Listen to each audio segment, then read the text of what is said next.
Oh, kanina lang niya yung pinost, ha? Oh, tayo daw mga Pilipino, we deserve better. Correct. Okay? Bakit? Oh. So I am using my position, resources, and platform to be the voice for my fellow Filipinos or left unheard. Wow. Ang ganda. Nagde-declare na siya dito. I am declaring na I will be the voice of the people na unheard. Palakpakan natin. Ay, mali. Palakpakan pala. Diba? Ngayon daw siya magiging boses na ng taong bayan. Okay? 2 beses akong nakaranas ng baha sa buhay namin. Mismong mga magulang ko sa Taal Street, Davao City, nasira ang mga kagamitan namin at puro bulok ang kapaligiran. Hindi siya nakakatuwa. Naranasan ko rin maglakad sa tubig, baha, na hanggang dibdib at tuluyang lumangoy na lamang. Hindi siya masaya. Naranasan ko maging mayor at may namatay na 13 katao nang dahil sa isang flash flood. Hanggang ngayon, masakit pa rin sa damdamin ko yan. Nakaraan yan. Okay?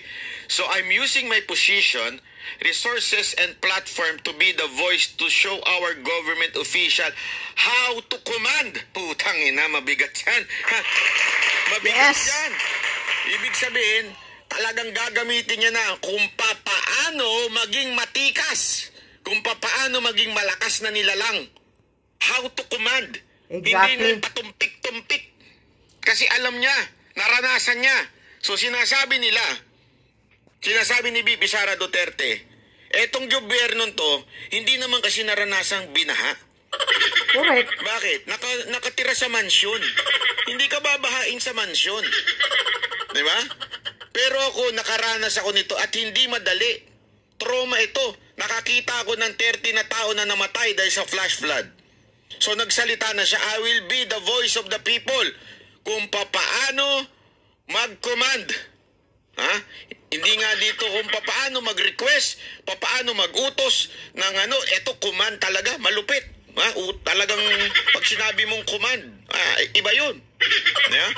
I'm using my position, resources, and platform just I did in the past. Nung ako'y mayor pa lamang, sinabihan ko ang NEDA 11 na kailangan ng pag-aaral para sa flood control and drainage. Ito ay para may sinusundan ng City Engineers Office at DPWH. At naplano na hindi sila mag-iimbento ng proyekto. Naku po, grabe. Correct, may master plan. Kaya nga, ayan, sandali. Bakit, ayan. Kaya nga merong nagawa ang PRRD administration sa flood planning nasimulan noong September 2016 at na-publish noong Hulyo 2023 ang Master Plan and Feasibility Study for Flood Control and Drainage para sa Davao City. Ito pa. Okay? Baka naman. Naku, beke naman. Ito na matindi. Beke naman. Beke naman, gusto ng panahon na pondohan ang mga infrastructure project na naaayon sa master plan. Kasi nga, di ba, napag-alaman ng Senado. Napag-alaman ng Senado na walang master plan. Correct. DPWH nagsasabi niyan. Baka naman may alinlangan pa hinggil dito dahil Duterte ang mayor at mas mamarapati nilang gibain na lang. Yan. Kasi nga, walang master plan. Walang master plan daw ang ginawa dito sa Davao. Tandaan ninyo, DPWH po ito tsaka NEDA. Nasa ilalim po ng Pangulo ito. Leaders should only say one thing. Sabi pala ito, leadership is faithfulness to the oath of office. Leadership is faithful service to the people. Leaders should only say one thing. That is, it is done. Di ba? Yeah. Yun daw yun. Kailangan daw ang leader hindi na maraming daldal. Hindi na maraming hanas. Hindi sasabihin na, di ko alam yan. Huwag na yan ang pag-usapan natin. Relief lang ang pag-usapan natin. Hindi, sinabi dito, ang leader daw, kailangan, ang sasabihin lang, it is done. Tapos. Leaders should not be motivated by cash, cocaine, or champagne. Nako! Putang ina, lupit! Yeah, motivated by daw cocaine, yun? cash. Sino ba yung naakusahan tungkol sa cash? Yan mga bayaran. Isulat nyo nga dyan. Na mga trolls. Sino yung, pag sinabi mong cash, politikong mukhang cash, sino yon? Tamba. Pag sinabi mong cocaine, sino yon? Yeah, si Bangag. Tangina, matindi tong banat ni VP Sara Duterte. Matindi to. Ito ang war. Oh. Pag sa cash, sino? Oh, lagay nyo dyan. Declared pag war cocaine, na to eh. Sino? Tangina niya. Derechuhan na to, Brad. Derechuhan na to. Gera na to. Gera na. Exciting to. Gera na ng word. Ano to? Word war na ho yan. Word, ibig sabihin salita. Word, hindi world. Word war. Oh. Pangalawa, cocaine. Sino daw yung cocaine? Naku po. Sino pa ba yun? Cocaine talaga. Hindi sinabi shabu. Ano ibig sabihin ng cocaine? Sa cash. Sino mahilig magbigay ng cash sa mga vlogger? O, cash. O, kilala nyo na. Sino mahilig sa cocaine? Naku po. Sino mahilig sa something? Putang Yan, na. si Lisa Marcos. Yan na. Bartek. Wala nang patumpik-tumpik. Di ba? Ayan ang hinahanap namin, VP Sara Duterte. Wala nang patumpik-tumpik. Yeah, correct. Sino ang mahilig sa champagne? Ito pa matindi. And most certainly, leaders should not be made to hold champagne glasses. Gago! Puta na, pag hindi ka pa ba na-windang dyan, kung hindi ka mababad shot, isipin mo and most certainly, leaders should not be made to hold champagne glasses. Diretso na yun. Wala nang patumpik-tumpik yun. Tama po ba ako? Senator Escudero. Madam Hart Evangelista. Huwag kang pumayag. Huwag kang pumayag. Alam mo kung bakit? Si VP Sara, nagalit na eh. Nagalit na ginawang waiter ang asawa mo. Sorry, asawa ba sila? Hindi ko alam eh. Pasensya na, hindi ko alam. Asawa ba sila magjowa pa lang? Hindi ko alam anyway, huwag kang pumayag na yung jowa mo. Kaya paghawakin ng champagne. Again, we Filipinos deserve better. Wala na to, Brad. Wala na. There is no turning back. Yes, gera na to. Shout out sa Jika at Japanese government na tumulong sa Davao City. You're the best. Ulitin natin yung part na yun. Leaders should not be motivated by cash, cocaine, or champagne. At ano sabi niya? Ang tamaan, huwag magalit. O ang tamaan sa pool. Bato sa langit. Ang tamaan, huwag magalit. Madam, ready na ako dito. Gusto mo makita? Ready na ako, madam. Salamat sa iyong magazine. Yeah. Di ba? Leaders should not motivated. Tinamaan sila ng bad. Malupit. VP Sara Duterte, maraming salamat. Ito, sa madaling salita, dalawa lang ang ibig niya sabihin sa letter na ito. More than dun sa nagpasalamat siya sa GCAT Japanese government. Number 1, we deserve better. Yes. Okay? Hindi pala dalawa, tatlo pa lang. Ngayon ko lang naisip, tatlo. Number 1, we deserve better. Number 2, okay, I will be the voice of the people. Number 3, leaders should not be motivated by cash, cocaine, or champagne. Yes. Tatlo yun. Correct. Nakita nyo na? Tatlo po yung sinabi. Di ba?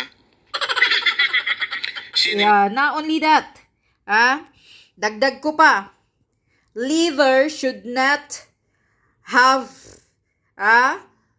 to singhot polvoron. Okay? Cocaine. Ayan, minimension na nga ni Sarah, cocaine leather should not be motivated by cash, cocaine, and champagne. Sino si champagne? Si Bartek. Bartek, Kaya yan ang gusto nila, linggo-linggo, may concert sa Malacanang dahil gusto nila, yan ang mga habit kasi ng mga mga bangag Mahilig sa concert ang mga bangag para mayroong inuman, yan ang gusto nila. Yan, ginagawa ba yan ni PRRD noon? Diyos ko po, si PRRD maingat siya sa mga ganyan-ganyan. Kasi iniisip niya na marami ang mga taong bayan na naghihirap, walang ikabibili ng bigas. Tapos siya doon sa Malacanang magparty-party. Iniisip niya yan lagi. Hindi nga siya kumakain ng mga masasarap sa Malacanang noon, si President Duterte. Dahil nakonsensya siya. Iniisip niya ang mga ordinaryong mahihirap na tao. Pero itong si Marcos Jr., walang konsensya, walang hiya, makapal ang mukha, lalo na itong asawang Bartik. Ang gusto, laging may concert, laging may mga enjoyment sa Malacanang para libre, makapagpulburon. Siyempre naman, pag bangag ka, gusto mo talaga ng mga enjoyment, ng mga fun, inom, yan, champagne. Leather should not be motivated by champagne, cash. Si Cash, si Tambaluslos, mukhang perang buaya. And not motivated by cocaine. Bangag, Marcos Jr., gera na to. I am using my position and my platform to be the voice of the Filipino who are left unheard. Yung hindi ninyo naririnig at palagi nyong naiiwanan ang mga taga Mindanao. Ngayon, tumindig na si Sara Duterte na siya na ang boses, hindi siya opposition, kundi siya ang boses ng taong bayan dahil marami siyang nakikitang mali at walang malasakit, walang pakialam ang Marcos administration sa taong bayan. Pinapabayaan niya na ganito marami ang naghihirap, nagugutom. Kaya at least ngayon, kaya nga sinasadya ni Sara Duterte na nag-resign siya para makapagsalita siya. Thank you very much, Vice President Sara Duterte, and do it more. Kailangan mo pang buljakin ng tudo ang lahat. Gera na to, nasa likod mo lang kami. We support you. Dagdagan mo pa, Sara. Ito ang matinding banat mo na ngayon. Bangag? Leader should not be motivated by cocaine. Marcos Jr., we demand na kailangan mo magpa-hair follicle drug test, polboronic na presidente.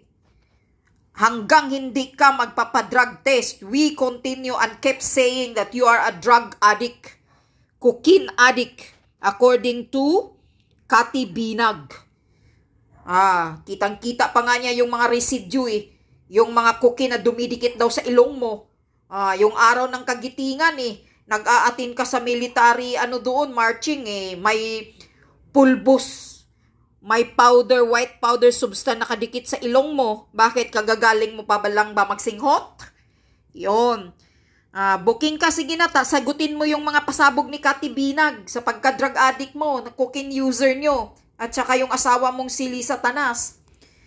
Sagutin mo, Marcos Jr., yung mga pasabog ni Cathy Binag. Wala, tahimik kayo. Abalos. Ano ang sagot mo? Sige nga, sagutin mo yung mga pasabog ni Cathy Binag. Di kayo makasagot. Booking ka. Langhiya kayo.